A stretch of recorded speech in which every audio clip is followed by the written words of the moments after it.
Otra de las características que suceden, que se notan cuando nuestro corazón se ha endurecido, es que comenzamos a invalidar la voluntad expresa, la voluntad perfecta, la voluntad escrita del Señor.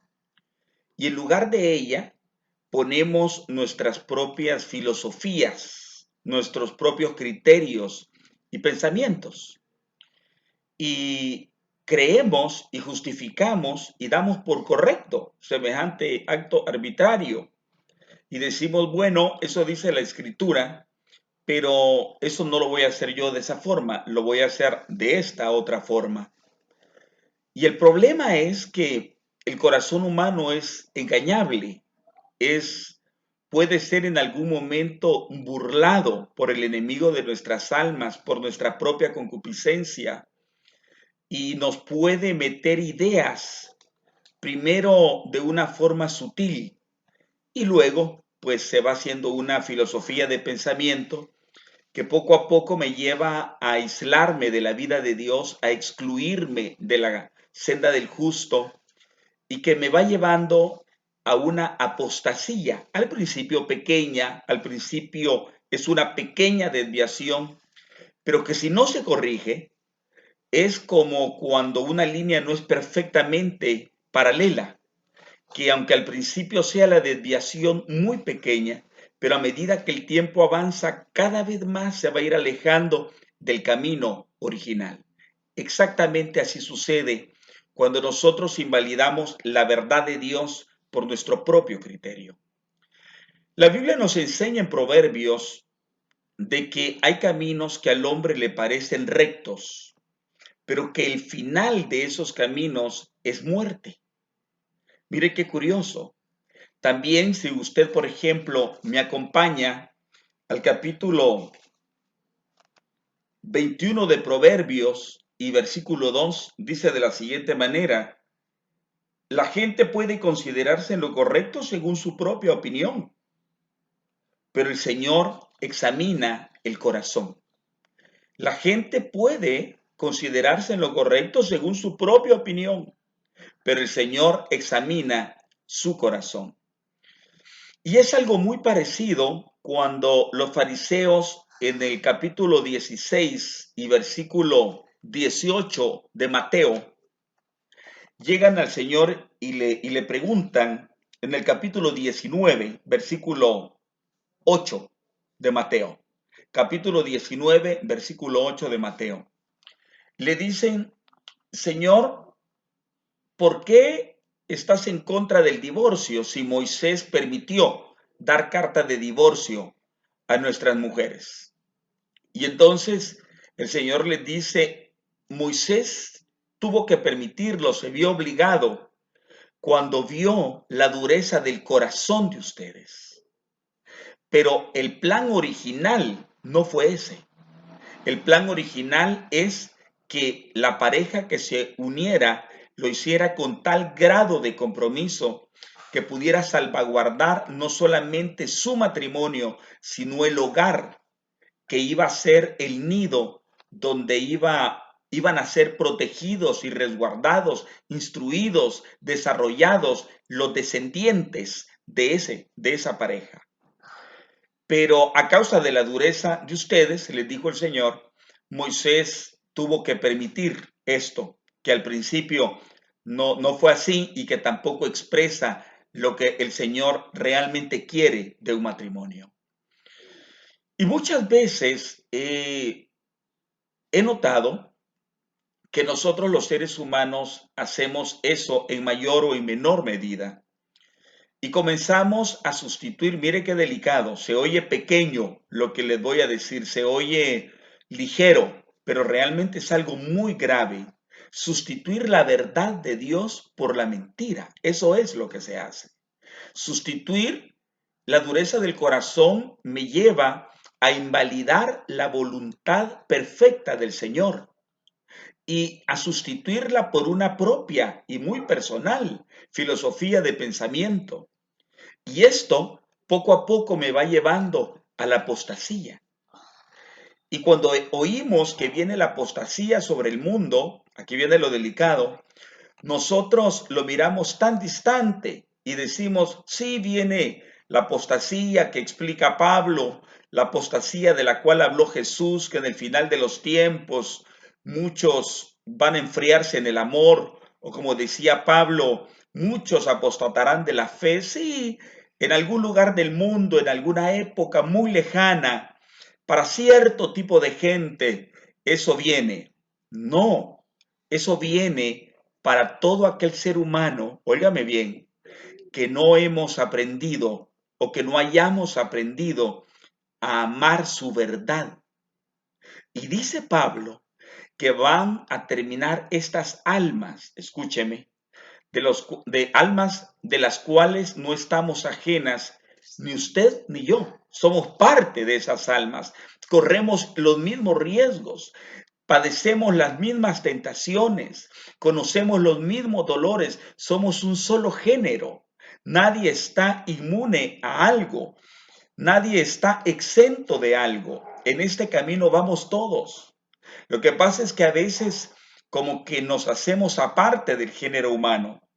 La Biblia enseña que todos vamos en la misma barca, que todos somos hechos de la misma pasta. David le decía al Señor, tú conoces, no le decía la estructura de mis hermanos, le decía, tú conoces nuestra estructura y te acuerdas de que estamos hechos y sabes que estamos hechos de polvo, todos nosotros. Y esto es algo tan grave que sin pensarlo, sin meditarlo, nos va llevando por el camino de la apostasía hasta que sucede lo que Pablo le dice a Timoteo, naufragamos en la fe, es decir, nos quedamos sin rumbo. Y nos parece muy grave lo que los fariseos hicieron, invalidar la voluntad de Dios y en lugar de la voluntad del Señor, poner sus propios criterios de pensamiento. Pero es lo que muchas veces nosotros hemos hecho. Por ejemplo, cuando hemos tomado, adoptado esa filosofía de pensamiento, yo ya no asisto a ninguna iglesia porque las iglesias solo son problemas. Yo visité durante mucho tiempo, yo trabajé en alguna iglesia, yo estuve cerca del pastor, pero me di cuenta lo que hay adentro y me di cuenta que los pastores son gente sin vergüenza. Y tú porque no estuviste adentro, yo estuve adentro y llegué a la conclusión de que lo mejor es no congregarse. Y así sin más, con la frialdad con que estoy exponiendo este ejemplo, con esa misma frialdad, eliminamos el versículo que dice, no dejen de congregarse, como algunos tienen por costumbre, mucho menos ahora que el día de la redención está más cerca.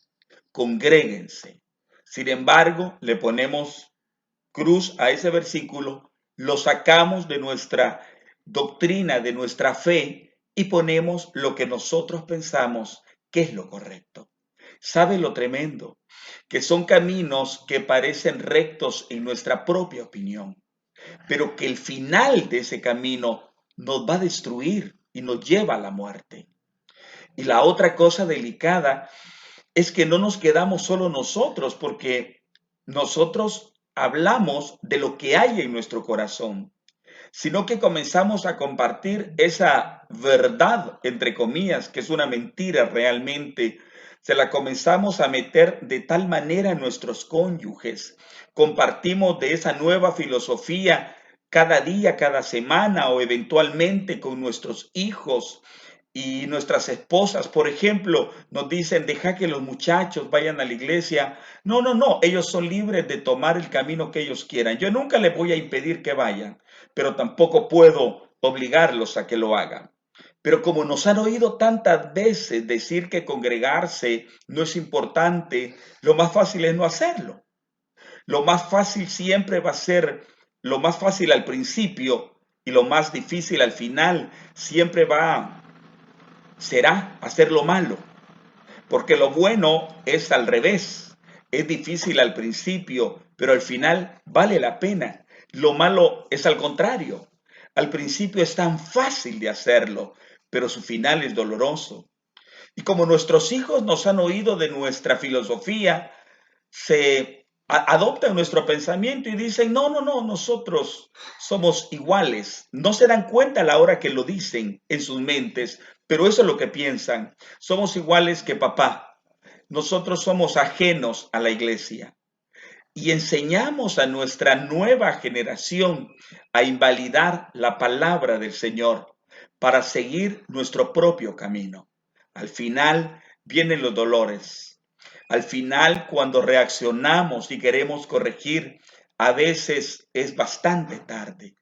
Y solo una intervención del Señor directa va a hacer que la historia sea diferente. De lo contrario, la historia va a parir el fruto amargo que era lógico que sucediera. En otras ocasiones decimos yo me congrego, pero mi relación con Dios es muy aparte. Eso sí, al nomás terminar el mensaje, yo me voy. Yo no quiero nada que ver con la gente porque después se vienen los problemas. Yo estuve muy involucrado en el pasado, pero ahora estoy distante. Parece muy razonable, muy lógico, muy saludable psicológicamente, pero no es lo que la Biblia enseña. La palabra dice que debemos aprender a amar a nuestros hermanos. Por supuesto, como decía cierto pensamiento de un hombre de Dios, decía, vivir en el cielo con los que amamos es una cosa maravillosa. Vivir en la tierra con los que conocemos es totalmente distinto. No es la gloria, sino que es otra historia.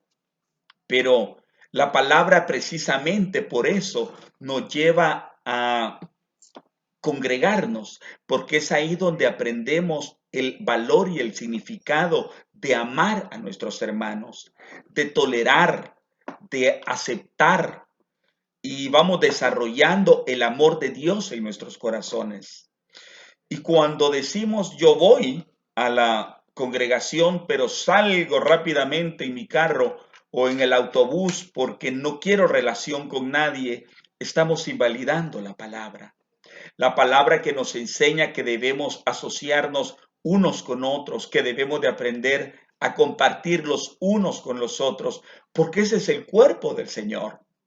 Pero cuando hay dureza en el corazón, invalidamos la fe cristiana, la palabra del Señor. Mire qué delicado lo que le estoy diciendo. Y comenzamos a vivir conforme a nuestros propios criterios. Y esa es la importancia de que nosotros como hijos del Señor le podamos decir a Él con sinceridad, Señor, enséñame de corazón, con sinceridad, cuáles son las partes de tu palabra, cuáles son las partes de tu pensamiento que yo he invalidado en mi vida y que ahora hago como bien me parece y cosecho el fruto amargo de eso porque he invalidado la ley del Señor. Y esa es otra de las características de las cuales nosotros podemos aprender para distinguir si nuestro corazón se ha endurecido y si ya no estamos caminando alineados como el Señor quiere. Nos ha sucedido a todos. Experiencias dolorosas en las iglesias, malas experiencias con siervos del Señor que tal vez en algún momento no hemos dado un buen ejemplo y el enemigo de nuestras almas nos mete que por eso tenemos que hacer las cosas diferente. No te dejes engañar. Así se empieza uno a alejar de la vida de Dios. Pero cuando uno viene a abrir los ojos se da cuenta de que la casa del Padre quedó distante. Y este es el tiempo en que todavía es tiempo de regresar a la casa del Padre. Y a veces no es un lugar geográfico, sino que tenemos que regresar aquí adentro de nuestro corazón y volver a pensar como Él piensa y no conforme a nuestros propios criterios. Se requiere valentía, se requiere humildad, pero el Señor está dispuesto a darnos la oportunidad de nuevo, de deponer nuestras actitudes mentales, Me encanta cuando el padre del pródigo, la escritura dice que viéndolo de lejos, que el pródigo regresaba. ¿Sabe por qué lo miró de lejos? Porque estaba esperando que él reflexionara. Y es el mensaje que quiero que compartamos en esta ocasión, que nuestro Padre está expectante, está esperando, está ansioso por nuestro regreso, porque depongamos nuestras formas de pensamiento para enseñarnos el camino. Y dice la escritura que ni siquiera esperó que su hijo regresara, sino que salió a su encuentro. El hijo ya venía decidido a llegar a la casa, pero él salió de la casa y salió a recibirlo. De igual manera sucede cuando un ser humano, una mujer de Dios que han caído en esto, tiene la valentía de decirle, Señor, yo he estado pensando esta tontería y esta otra, pero estoy dispuesto a que tú me vuelvas a enseñar. Hazlo pronto. No permitas que esa levadura vaya fermentando tu fe en el Señor. Permite que el Espíritu Santo traiga luz y con sencillez volvamos a decirle, no entiendo por qué hiciste así las cosas, no sé cómo volver a empezar, pero lo primero que voy a hacer es decirte que reconozco que esta forma de pensamiento está equivocada y que tu palabra es la vida y que tu palabra es la verdad y que yo quiero la verdad. Que Dios te bendiga y que Dios nos ayude en este proceso de volver a la verdad de Dios, que es volver a la vida de Jesús.